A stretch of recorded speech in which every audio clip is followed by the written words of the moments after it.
बेटी चमेली, मैं सब पानी भर कर चुकी हूँ। आखिरी घड़ा भरने को जा रही हूँ। तुम तब तक तुम घर में बारी लगा देना। क्या है? मेरी थोड़ी सी कमर दुख रही है।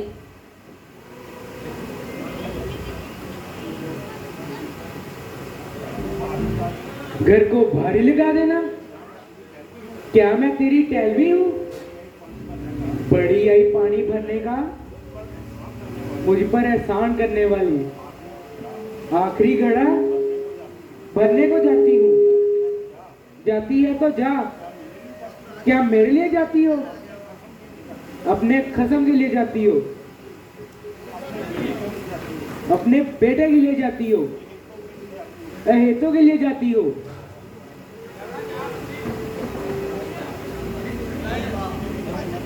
हाय रे मैं मर गई, हाय रे मैं मर गई। दया कर बेटी, दया कर। अपनी बूढ़ी सास को मारते हुए तुझे दया नहीं आती? दया? दया क्या? तुझे मारकर सीधी कर दूंगी। प्राण मरती भी तो नहीं। चुड़ैल को बुखार भी तो नहीं होता। ना जाने कितनी उम्र लेकर आई है। मैं तो खुद ही भगवान से चाहती हूँ कि हे भगवान, कि तुम मुझे इस दुनिया से उठा ले। हाँ हाँ, आज तुम दोनों मर जाओ।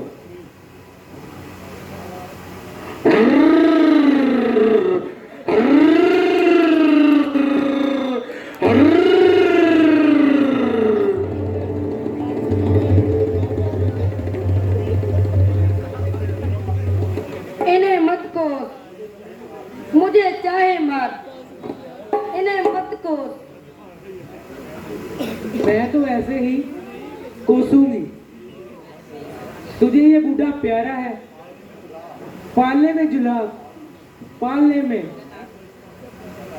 मैं तो इस पर मिट्टी भी ना डालूं।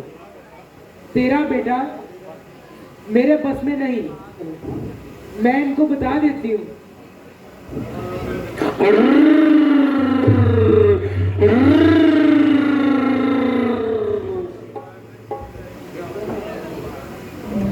बेटी चमेली, बुढ़िया के हाल वे कर्म करो।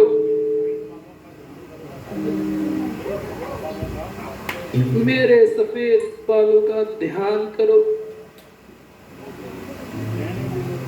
रहने भी दो तुम। घर के बड़े बूढ़े होकर ऐसी बातें करते हो। मुफ्त का माल खाना और ऊपर से गुर्राना।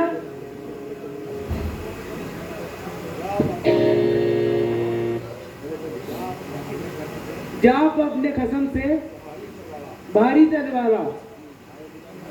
हाय रे मैं मर गई, हाय रे मैं मर गई।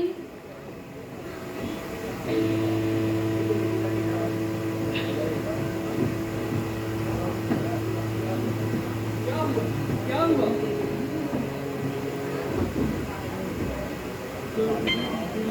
तुम्हारी माँ और तुम्हारा बाप मुझे मार रहे हैं और अपने हाथों की कुचली मुझ पर उतार रहे हैं। भगवान ऐसे सास ससुर किसी को न। बड़ा जुल्म, बड़ा अंधेर। ससुर और बहू को मारे। चमेली तुम मत रो। क्यों जी, तुम दोनों ने मिलकर इसे क्यों सताया है? झूठ, सब झूठ, आदि से अंत तक झूठ, सिर से पांव तक झूठ। मुझे धक्का देकर जमीन पर गिराया। तेरे बूढ़े बाप ने जब समझाया तो उन्हें भी तेवर बदल कर धमकाया। घर का तमाम पानी भर दिया। इसने घड़े को हाथ तक नहीं लगाया। मैंने इतना ही कहा कि आखिरी घड़ा भरना है। ऐसा झगड़ा मचाया कि सारे घर को सिर पर उठाया। और अपने गुण नहीं बताती। आप पीटा और बूढ़े से पिटवाया।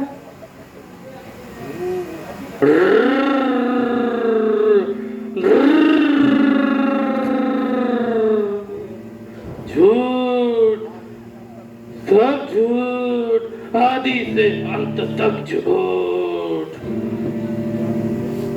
क्या तुम दोनों सच्चे और ये अकेली झूठी? ये बात मेरी समझ में ना आई। मैं तो अब इस घर में नहीं रहूं। मुझे अकेली जानकर अगर ये दोनों मेरा गला घोड़ दे तो मैं क्या करूंगी? अगर तुम्हें माँ बाप के साथ रहना है तो मुझे जवाब दे दो, और यदि अब मुझे घर में रखना है तो बाप को घर से निकाल दो।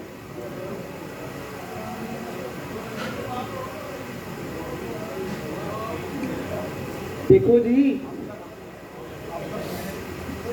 अब तक तो मैंने तुम दोनों को कुछ नहीं कहा, पर क्यों अपना धर्म छोड़कर अपने बेटे की बहू पर हाथ उठाया और बेटा भी नालायक होकर तुम्हारे सामने आया? हट जाओ। बेटा,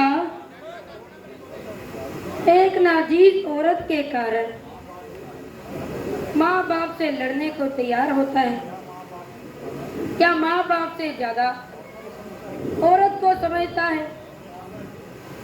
हमने तुम्हें गोद में खिलाया, अपना दूध पिलाया, तेरा मल मूत्र उठाया, अपना बदला लेने तूने मुझे मारने को आया। ऐसा दूध का कर्ज उतार दिया। हे बुढ़िया, तेरा उस दूध पर क्या कसूर है?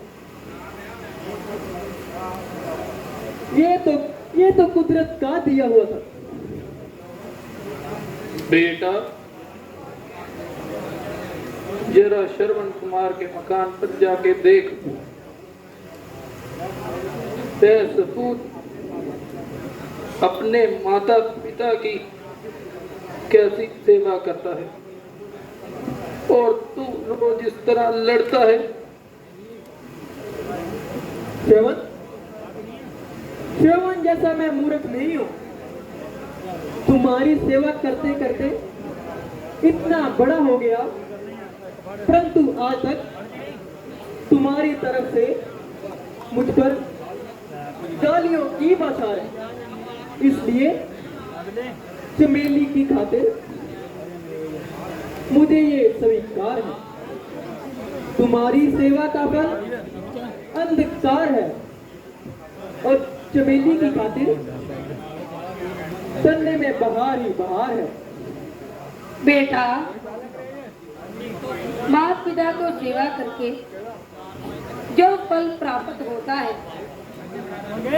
वो न तो तीर्थ करने पर या स्नान करने पर भी नहीं मिलता। मुझे ये फल नहीं चाहिए। गंगा यमुना सरस्वती रामेश्वर हरिद्वार सब तीर्थों में एक है, एक चमेली नाथ।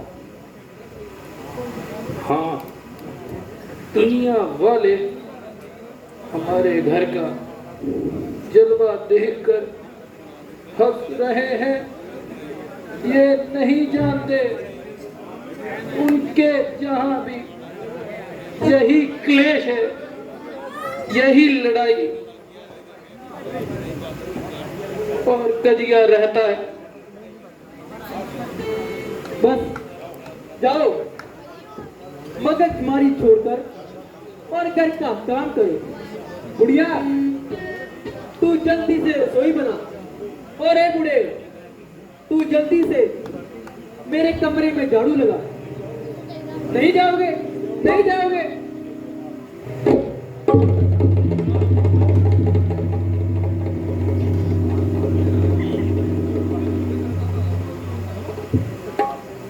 ये सिमटते भी नहीं। आओ, हम तुम दोनों को तरफा दूं।